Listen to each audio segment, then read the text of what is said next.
첫 번째 질문이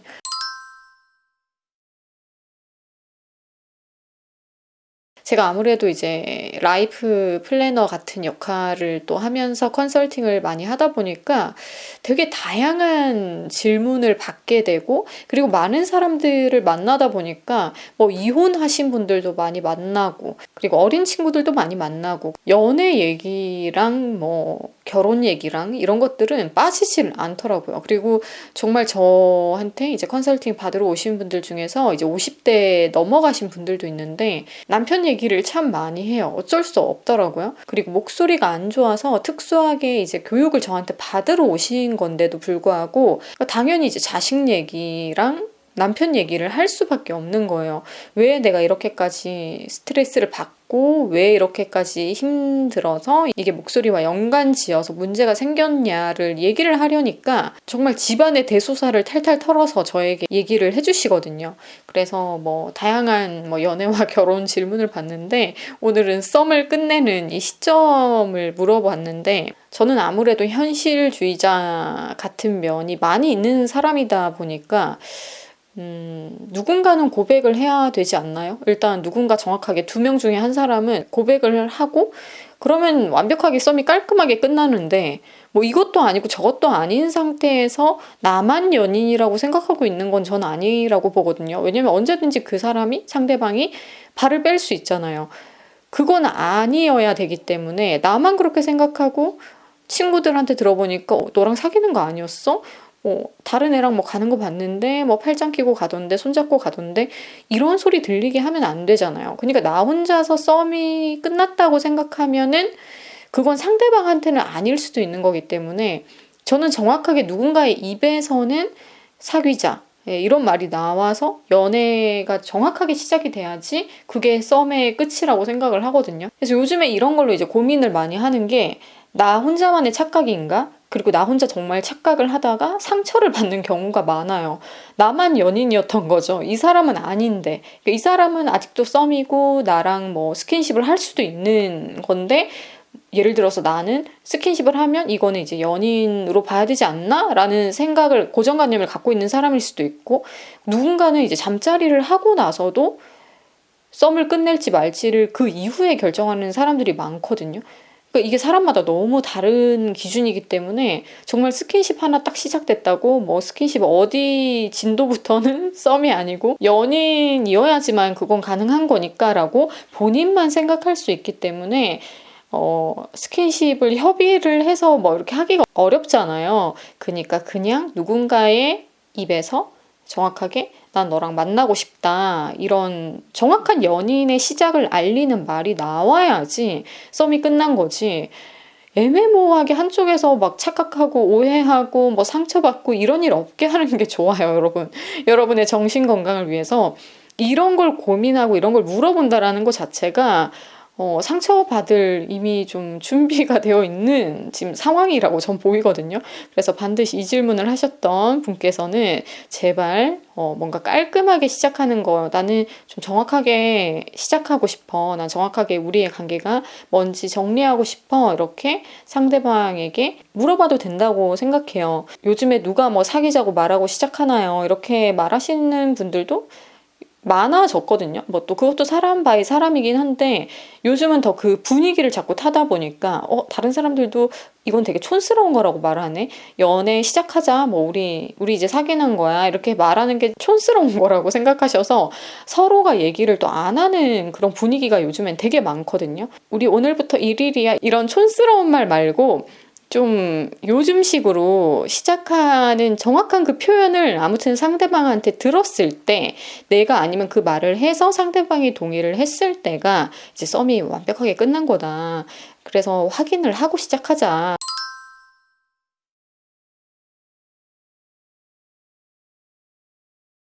요즘에는 짧은 연애를 하는 사람들이 메리트가 별로 없대요. 그러니까 너 얼마나 오래 사귀어봤어? 이런 질문을 했을 때 나는 20일? 난 최고로 오래 만난 게 한 달이야. 이런 분들이 있거든요. 한 달이라는 그런 말을 들으면 아기 때야 그럴 수 있죠. 정말 뭐 중학교 1학년, 뭐 2학년 이때까지는 그럴 수 있다라고 보는데 나이가 이제 들고 20대, 30대 이렇게 넘어가면서 연애를 30일밖에 못 해봤다? 뭐 20일밖에 못 해봤다? 항상 그런 식이다? 너무 상대방이 매력 없게 느껴져요. 그래서 되려 나이가 더 이렇게 들면 들수록 30대 초반, 중반 이렇게 가면 갈수록 이전 연인과 좀 연애를 길게 했던 사람을 신용 점수를 올려놓고 시작을 하니까 그 사람에게 훨씬 더 이제 호감이 간다라고 많이 얘기를 하거든요. 그리고 여자들이 특히나 더 연애 기간이 길었던 남자를 선호를 하는 거는 나이가 들수록 맞는 것 같고, 짧은 연애가 지속된다라는 거는 정말 그러한 이유가 있겠죠. 대화 방식이 너무 매력이 없어요. 뭐지? 약간 상대방을 놀래킬 정도로 대화에 스킬이 없는 사람이라면 친구도 안 하고 싶을 것 같아요. 그런 사람이랑은. 그래서 주위에 친구도 있는지를 그 짧은 연애를 하시는 분 이라면 주위에 내 교우 관계가 또 어떤지도 보면은 내가 어떤 사람인지 잘 알 수 있지 않을까 싶어요. 근데 나는 친구는 많은데 정말 연인과의 관계만 지속이 안 돼요. 이러신 분들은 친구처럼 또 대해서 그런 건 아닐까 싶어요. 친구 관계는 뭐 오래된 친구들이 많은데 근데 연인이랑은 그렇게 짧게밖에 자꾸 못 만난다면 연인을 연인답게 대해주지 않아서이지 않을까요? 친구처럼 느껴지고 내가 네 친구니 이런 생각 들게 아예 상대방한테 안 해야지 내가 뭔가 상대방에게 배려받고 있다, 연인으로서의 뭔가 대우를 받고 있다, 그런 확인을 그 상대 연인은 다 받고 싶어 하니까 이런 부분에서 너무 그 경계가 또 모호한 거 아닐까 싶기도 하고, 뭐 상황을 정확하게 들어봐야 알겠지만 짧은 연애에는 저는 가장 크게는 대화, 그리고 친구와 연인의 그 경계선이 모호한 태도, 이런 것들이 아닐까. 그리고 시작은 잘 하는데 연애가 너무 빨리 끝나버린다면 너무 다양한 이유가 있을 것 같아요. 그러니까 대화가 그 안에 포함도 되겠지만 뭐 스킨십을 하는데 스킨십이 너무 안 맞다, 매력이 떨어지고 뭐 사람 자체가 너무 별로인 그런 버릇을 가지고 있다든지 아니면 좀 청결에 좀 문제가 있다든지 다양한 이유가 있겠죠. 그래서 분명히 짧은 연애밖에 안 된다는 거는 자기를 너무 빨리 보여준다라는 건데 그 빨리 보여준 것이 상대방을 편안하게 만드는 게 아니라 상대방이 스탑을 외치게 만드는 모습이 너무 빨리 노출되지 않았나.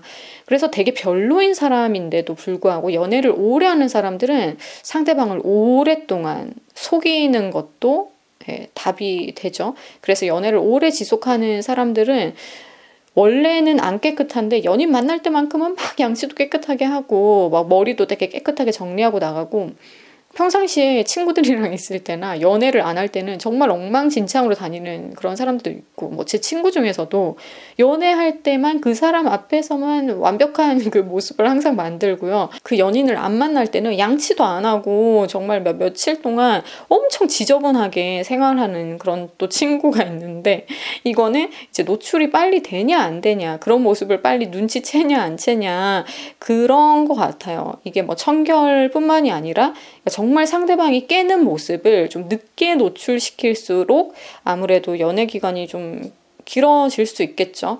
그래서 네가 이런 사람인지 몰랐어 하면서 대부분 이제 헤어지잖아요. 너랑 대화가 잘 되는 줄 알았는데 이렇게까지 우리가 안 맞는 사람인지 몰랐다라는 거는 딱 그 순간에 노출이 된 거거든요. 이제 계속 속이고 오다가 이 순간에서는 나는 원래 그런 사람은 아니야. 너한테 이때까지 맞춰준 거였지. 라고 해버리면은 상대방이 이제 정이 확 떨어지죠.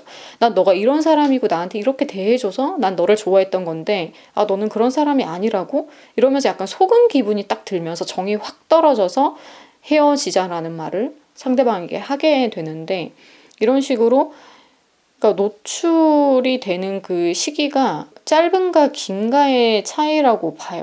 그래서 좀 오래 연애를 하면서 뭔가 좀 상대방을 통해서 배우고 상대방과 더 깊은 교감을 나누는 단계까지 가고 싶다라고 하신다면 좀 자기를 고치던지 아니면 좀 자기의 모난 모습들을 좀 최대한 미뤄서 늦게 보여지게끔 하고 그리고 그걸 이해할 수 있을 정도로 이해관계를 잘 과정 가운데 시간을 끌면서 쌓아나가다 보면 그 시점에서도 그 모습까지도 사랑해주는 상대방이 되어 있지 않을까요?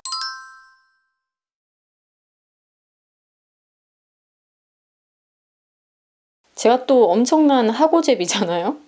저는 너무너무 이것도 하고 싶고 저것도 하고 싶고 저 사람이 저거 하는 거 보면 내가 더 잘할 수 있는데 이러면서 막 하고자 했고 어렸을 때부터도 그런 면이 되게 많았어요. 저거 나도 할 수 있는 건데 하면서 손 대보고 막 이런 거 있잖아요. 그리고 막 이렇게도 해보고 싶고 저렇게도 해보고 싶고 뭐 옷 같은 것도 이런 옷도 입고 싶고 헤어스타일도 이런 헤어스타일도 한번 해보고 싶고 저런 것도 해보고 싶고 내가 이런 거 절대 안 할 줄 알았는데 막 다양하게 시도해보는 것들이 있었던 거죠. 주위 사람들이 봤을 때는 전혀 이렇게는 안 입을 것 같고 이런 헤어스타일은 전혀 안 할 것 같은데 희한하게 되게 시도를 해볼 때가 있는데 그럼 대담함이 상대방에게 이색적인 느낌을 준다거나 한편으로는 충격을 줄 때도 있었는데 이런 성향의 제가 이 질문에 대해서 답변을 드리자면 이 질문은 아무래도 좀 진로에 관련된 질문 같아요. 하고 싶은 게 너무 많아서 어떤 걸 선택해야 될지 모르겠어요. 뭔가 신중한 상태라고 보여지는데 일단 메인으로 하고 싶은 것 중에서도 이것만큼은 정말 꼭 해야겠다. 꼭 해야겠다라는 이런 카테고리도 같이 포함된 것을 1번으로 선택하는 게 전 좋다라고 생각을 해요. 왜냐면 이건 머스트니까 해야 되는 거기 때문에 이걸 뺄 순 없고요. 그리고 그게 다행히 하고 싶은 것 중에 있다면 얼마나 좋아요. 그래서 하고 싶은 것 중에서도 내가 꼭 이것만큼은 뺄 수 없다 하는 걸 메인으로 갖고 선택을 하시되 하고 싶은 게 일단 너무 많은 상태니까 시간을 조금 쪼개서라도 조금씩 이제 분배를 해보는 거죠.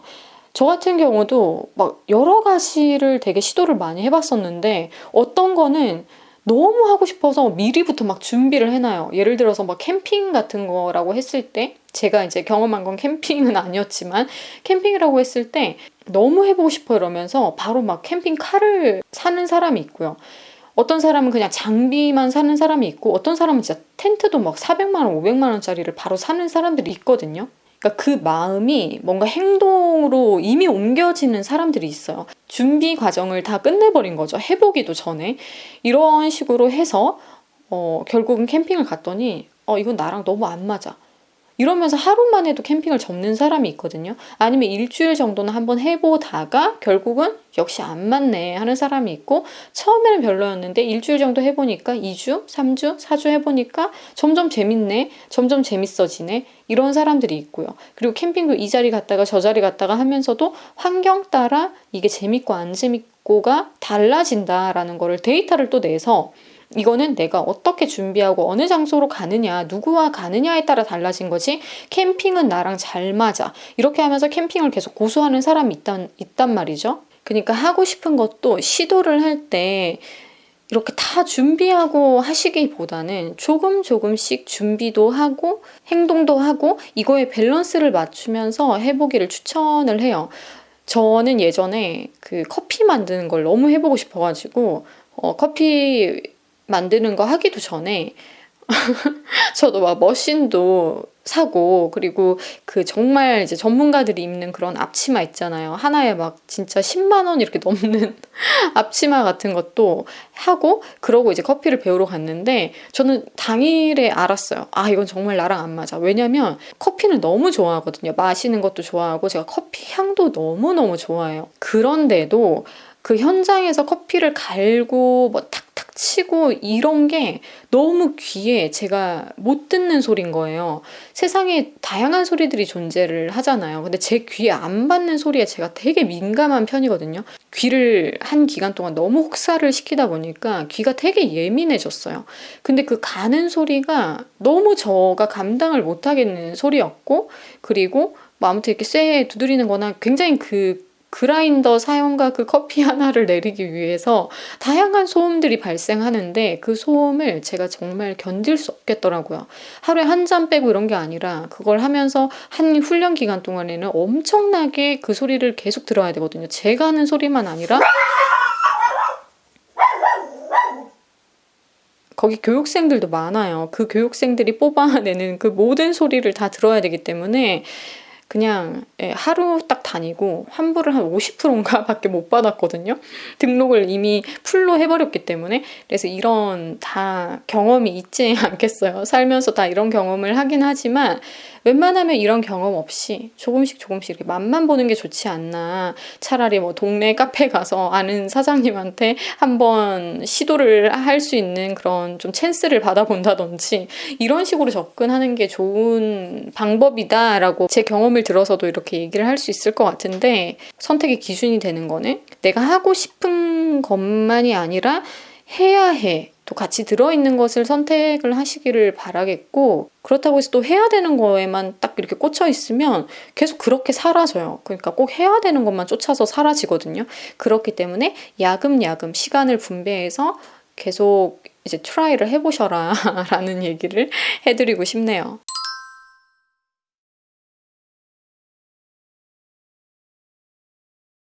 이거는 저도 마찬가지거든요. 이 파트에서 저도 정말 장난 아닌 사람인데, 저도 계획 틀어지는 거를 못 견뎌해요. 진짜 너무 스트레스를 많이 받아 하는 파트가 이 파트거든요. 그래서 웬만하면 계획이 안 틀어지게 뭐 플랜 B, 플랜 C까지도 저는 세우기도 하고, 이렇게 됐을 때는 이렇게 해야지 뭔가 우회시키는 것도 좀 빨리빨리 하려고 하고, 아니면 너무 그 계획이 틀어졌다라는 것 자체에 스트레스를 많이 받기 때문에, 그래서 자기가 이렇게 계획이 틀어지는 걸 못 견뎌하는 성격이면 플랜 B, 플랜 C, 그리고 그때그때마다 이걸 어떻게 빨리빨리 전환을 해서 그럼 어떡하지? 이 생각에서 멈춰져 있는 게 아니라 그 다음 스텝을 갈 수 있을 만한 또 그런 기질, 그리고 순발력, 이런 것들이 있어야지 그 스트레스 받는 시간을 늘리지 않겠죠. 근데 이게 엄청 큰 플랜이었는데, 큰 플랜이 틀어졌을 때는 저도 막 기억이 나는 게 한 5일 동안 아무것도 안 하고 그냥 막 진짜 핸드폰만 보고 이랬던 적도 있었고, 그리고 막 밤새서 막 TV 보고 이런 적도 있고, 다음 날을 살고 또 이렇게 살아나가야 되는데, 큰 계획이 틀리고 나면 심할 때는 뭐 몇 달까지도 그 후유증이 가는데, 거기서 감정적으로 되게 다운이 되기 때문에 감정적인 거를 올리려고 막 운동도 하러 다니고 밖에 나가서 산책도 자주 해주고 이런 데서 사실 이게 회복이 되진 않거든요. 내가 정말 원했던 거, 내가 꼭 해야 되는, 어떻게 보면 내 인생에 되게 중요한 계획이었는데 이게 틀어져 버리면 그냥 감정을 추스리는 데서 해결이 안 돼요. 그러니까 이것을 대체할 만한 무언가를 반드시 다시 빨리 계획을 해서 이걸 대체할 수 있어야지만 이 감정적인 게 해소가 되거든요. 그러니까 비단 기분만이 아니라 정말 그 플랜을 다시 2차 시도를 빨리 들어간다든지, 아니면 이걸 대체할 수 있는 다른 플랜을 빨리 세우고 그거에 대해서 어떠한 착수가 일어나야지만 이 다운되는 기분에서 벗어날 수 있어요. 뭘 해야 될지 모르니까 그 다운된 기분에서 아무것도 못하고 있을 수 있는 거거든요. 그러니까 아무것도 못하고 그냥 감정적으로만 계속 이렇게 있을 바에는 그 상태에서 뭐 산책 나가고 운동 나가고 안 되거든요. 반드시 이것을 대체할 만한 플랜이나 이걸 한 번 더 빨리 도전할 수 있다면 하는 걸로, 저는 이렇게 해야지만 이 기복이 없다고 생각을 해요. 그러니까 모든 세상 일이 내 맘대로 안 되거든요. 정말 내 맘대로 안 돼서 다시 이렇게 꼬꾸라졌을 때 여기에 오래 안 있으려면 다시 또 뭘 해야 돼요. 그러니까 반드시 그거와 상응하는, 그거보다 조금 못 미치는 것 같지만 그것과 비슷한 것을 하지 않으면 그러니까 의미 있는 게 없거든요. 당장 내가 뭘 해야 될지 모르겠으니까 그냥 계속 쉴 수 있어요. 그러니까 이렇게 기분이 다운된 상태로 계속 있지 않을 수 있는 그 다음에 플랜이 세워져야 한다. 일단 미루는 건요, 내가 하기 싫어서 미루는 거거든요.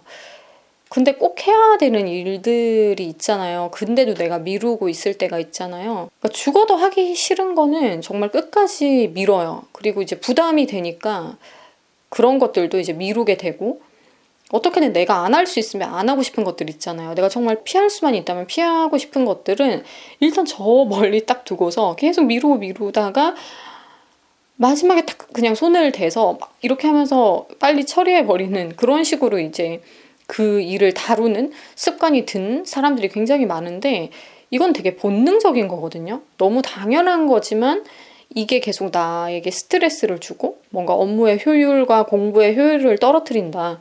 그러면 당연히 나의 고쳐야 하는 점 리스트에 올리게 되는데, 그러니까 부담스러운 것을 일찍부터 해내고 그리고 좋아하지도 않는 일을 미리미리 하는 건 되게 어려운 일이에요. 내가 안 해지는 거죠. 하고 싶은데 진짜 안 해지는, 몸이 막 굳어서 마비가 걸린 것처럼 그 일을 위해서는 내 몸이 움직여주지 않아요. 생각도 막 안 하려고 하고.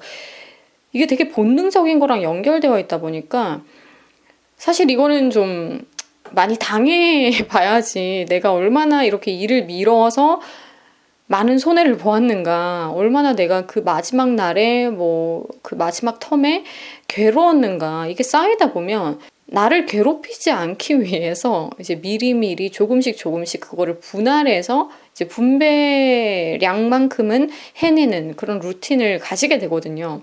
그러니까 이거는 진짜 당해봐야지 아는 건 맞거든요.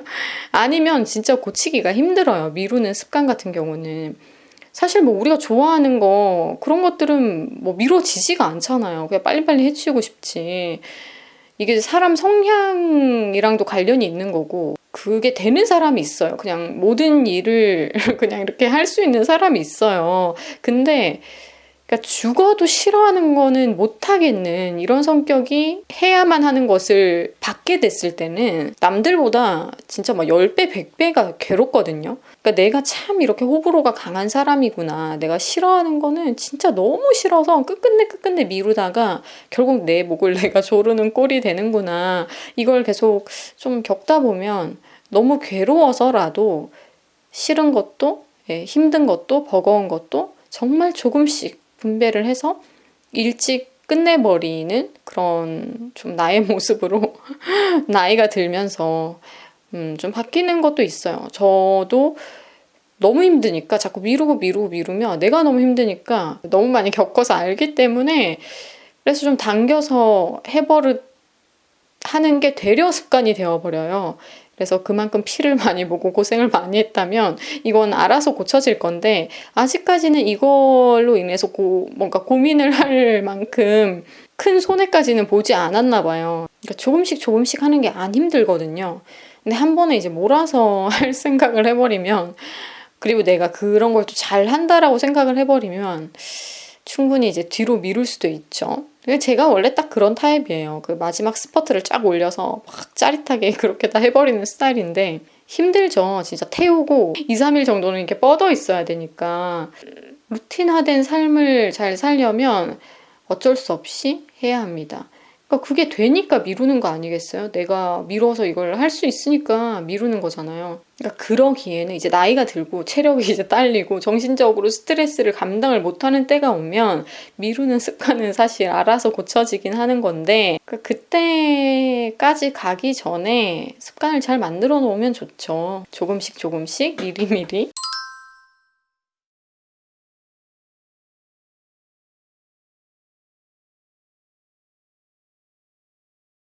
그것만 하고 살았는데 나는 이거밖에 없는데 잘하는 사람이 너무 많고, 난 저 사람보다 노력을 더 많이 한다고 했는데도 저 사람을 못 따라가는 것을 결과값으로 알게 됐을 때는 충격적이죠. 허하고. 근데 예술도 그렇고, 그러니까 사람이 뭔가를 하는 것 자체가 되게 감각적인 게 크게 작용하는 부분이거든요. 그러니까 재능이라는 거 안에 감각적인 게 너무 많이 들어있어요. 그러니까 타고났다라고 표현하는 부분이 저는 감각적인 거라고 지금 말하고 있는 건데, 그러니까 어떻게 보면 이게 쉽게 얘기하면 센스잖아요. 이 센스가 있냐 없냐에 따라서 뭔가 캐치를 하고 표현을 하고 이런 게 차이가 되게 많이 나요. 그러니까 뭘 해도 어색한 사람이 있고, 똑같은 동작을 하는데도 되게 막 남다르게 동작을 표현하는 사람이 있고, 그러니까 노래를 해도 되게 애기처럼 부르는 사람이 있고, 그냥 부르는데도 저 사람만의 멋이 느껴지고, 이렇게 되게 차이가 크거든요. 연습을 하고 못하고, 연습 시간이 길고 짧고, 이런 걸 떠나서 그러니까 예술이라는 거는 진짜 되게 다른 세계라서, 그러니까 눈치 보면서 하면 안 되는 거거든요. 눈치를 보고 좀 이 현실감으로 해서는 안 되는 게 예술이라서, 진짜 이렇게 빠져드는 게 되냐 안 되냐로 저는 봐야 된다라고 생각을 해요. 아무리 막 기계적으로 막 삐걱삐걱 하면서 막 바이올린 연주를 하고 막 8시간, 9시간 매일매일 갈아서 연습을 했지만 결국은 막 잘난 사람들을 못 따라가는 이유는 그러니까 그런 현실감으로 예술을 하지 않기 때문이에요. 그렇게 잘하는 사람들은. 그래서 이 예술의 본질부터 저는 이해가 필요하다고 생각하거든요. 연습을 많이 해도 늘지 않아요. 이거는 방법이 잘못된 거고 그 방법이 잘못됐다라는 거를 캐치할 수 없는 그러니까 정말 예술 감각이 없는 센스가 없는 분이라서 계속 오랜 시간 동안 끙끙대면서 그냥 소처럼 일하듯이 예술을 하고 있다라고도 볼 수 있겠죠. 그러니까 본인이 생각했을 때 잘하는 것을 극복해 보려고 열심히 연습을 하는 건데, 근데 이 잘이라는 개념 자체가 연습량으로 채울 수 있는 잘이라는 그 테크닉적인 부분이 있고, 제가 얘기하는 이런 감각적인 부분을 연습량으로 채울 수는 없거든요. 그러니까 뭐가 이렇게 탁 들어와야 돼요. 뭔가 찌릿하는 그 예술을 할 때의 그 뭔가의 그 교감이 자기 스스로랑 돼야 되거든요. 그러니까 이런 게 너무 죽어있는 상태로 연습만 하시는 게 아닌가. 저는 팩트를 좀 이렇게 콕 집어서 얘기를 하자면 이런 얘기가 이분한테 전 너무 필요하다라고 생각을 해요. 현실 감각으로 연습을 하잖아요. 딱 그 한계가 있어요. 그 연습할 때 느낌, 저도 이제 노래를 하는 사람이니까 내가 노래를 할 때 그 느낌? 달라요. 그 영역을 넘어서서 연습을 하고 거기 상태에서 이제 연습한다는 개념이 사라져요. 근데 이 존을 넘어가면 진짜 좀 이렇게 아무튼 완전 그냥 다른 느낌이에요. 그러니까 이걸 막 무아지경이라고 표현하기도 하고 이러잖아요. 그러니까 약간 뭔가 이상한 느낌 안에서 막 아무튼 이 현실 세계에서 내가 있으면 안 돼요. 연습을 할 때는. 그러니까 그 정도의 연습이 되어야지 무대에서 미친 퍼포먼스를 할 수 있는 거거든요. 그러니까 그런 퍼포먼스를 하는 사람이 1등을 가져가는 거고 뭘 해도 상위권에 있는 거라는 거죠. 그래서 이런 거를 본질적으로 만나야 하지 않나. 이 존을 넘어가는 이 느낌을 맛을 봐야 되지 않나 싶어요. 그래서 예술하는 사람들을 코칭하는 코치들이 역할이 되게 중요한 게 외국에서는 이런 시도도 많이 해요. 정말 이렇게 불을 다 꺼놓고 이제 촛불만 몇 개 켜놓은 상태에서 노래를 불러보게 한다든지 되게 다양한 좀 철학적인 시도를 하기도 하고 그 사람이 다른 느낌으로 노래를 해볼 수 있게끔 계속 자극을 주는 그 역할이 되게 중요하거든요. 근데 그런 방식으로 노래를 가르치는 사람이 잘 없기 때문에 우리나라에선 특히나 더 그래서 그냥 막 목을 열어라 더 깊게 연주해라 이런 추상적인 설명만 있을 뿐이지 좀 다른 세계를 만나서 그 세계에 빠져들어서 무아지경으로 예술을 하고 연주를 할 수 있게끔 그런 시도는 잘 없는 것 같아요. 선생부터 그런 거를 안 해주니까 배우는 사람도 어떻게 그 존을 넘어가죠? 이렇게 돼버리는 거죠. 그러니까 타고난 사람들이라는 것 자체가 연습을 할 때도 그 존에 가 있어요. 그 영역에 들어가서 연습을 하거든요. 그러니까 연습량이 작아도 다른 사람들이랑 달라요. 그래서 이게 되게 저는 중요한 포인트라고 생각을 해요. 이거에 대해서 심오하게 한번 고민을 해보시고 이거부터 달라야지 남다르다라는 소리를 듣게 되거든요. 그래서 이런 개념으로 좀 예술을 접해보는 게 어떨까, 연습을 해보는 게 어떨까, 저는 이 얘기를 해주고 싶네요.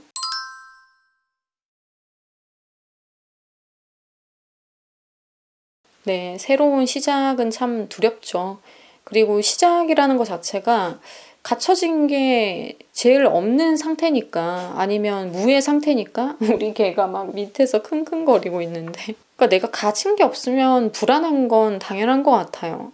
그러니까 돈이 필요한 상황에서 돈이 없으면 불안하고 자신감만 있으면 되는 상황인데도 내가 자신감이 없으면 불안하고 그러니까 있어야 될 게 없으니까 저는 불안하다라고 생각을 해요.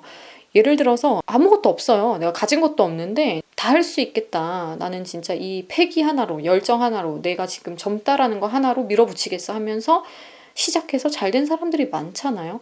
그러니까 그때는 그 패기만 있으면 됐어요. 그래서 그 패기가 있었기 때문에 그 패기로 시작을 할 수 있었고 시작을 해서 좋은 결과까지 만들어낼 수 있었던 건데 그러니까 있어야 될 게 없어서 저는 불안하다라고 생각을 하거든요. 그래서 시작에 앞서서 어떤 요소가 필요한데 그 요소가 없기 때문에 내가 불안하다라는 걸 먼저는 찾아서 인지를 해야 된다라고 생각을 해요. 그러니까 돈이면 돈, 아니면 내가 뭐 재능이 너무 부족해요. 그럼 내가 뭐 재능이 부족해서, 아니면 연습 시간이 부족해서, 그러니까 뭔가 배우가 하고 싶다. 그러면 예쁜 몸매와 얼굴이 중요하다라고 생각할 수도 있지만 개성이 있으면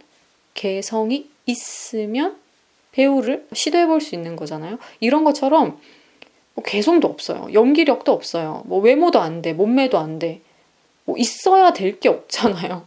그러니까 있어야 될 거는 있어야지 있는 걸 가지고 시작을 할 수 있거든요. 그러니까 그게 자신감이 됐든 무형이든 유형이든 있어야 될 게 없어서 저는 불안하다라고 보기 때문에, 과연 이걸 위해서 최소한으로 있어야 하는 그게 뭔지를 먼저 찾고 그거에 해당되는 것을 갖춰서 시작할 수 있다라고 생각해요. 그러니까 비행기 표를 살 돈만큼은 있어야지 다른 나라로 떠날 수 있잖아요.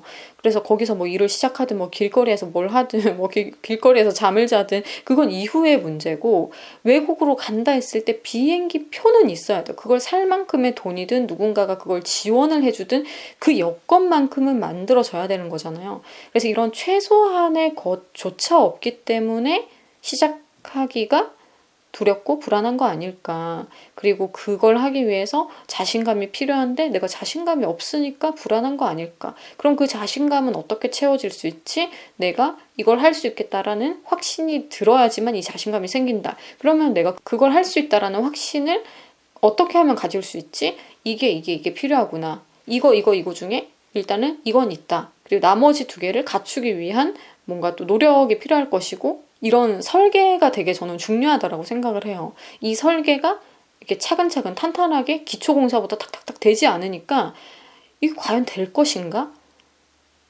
뭐 하다가 안 되면 어떡하지? 하다가 막 무너지면 어떡하지? 이 생각을 하는 거예요. 그러니까 자꾸 3번 생각하고 5번 생각하시지 마시고 0번부터 시작해서 기초공사 다 다지고 그 다음에 1번, 2번, 3번 이렇게 계속 착착착 쌓아나가면서 뭔가 좀 전문가가 되고 프로페셔널해지는 거지. 이런 설계 방식 자체도 지금 머리에 없는 상태니까 시작이 두려운 건 너무 당연한 상태라고 보여요. 그러니까 이런 식으로 내가 이것을 할 수 있다 없다를 결정짓는 데 있어서 부재되어 있는 것이 무엇인가를 먼저 꼭 찾고 그걸 갖추기를 바랍니다. 여러분들이 다양하게 질문을 남겨주신 것들의 리스트를 추려서 오늘 이렇게 또 답변을 드려봤는데요. 개인적인 얘기나 사연을 좀 많이 보내시다 보니까 댓글로는 대부분 안 다시고, 그리고 좀 소극적인 분들이 많은 것 같아요. 내향인들이 제 채널에는 좀 많은 것 같거든요. 이런 식으로 저랑 다양하게 소통을 하면서 제가 여러분들에게 도움을 드릴 수 있는 이런 내용들은 간간히 준비해서 또 다음에도 답변을 드려보도록 하겠습니다. 그러면 저희 다음 시간에 또 다른 영상으로 만나요.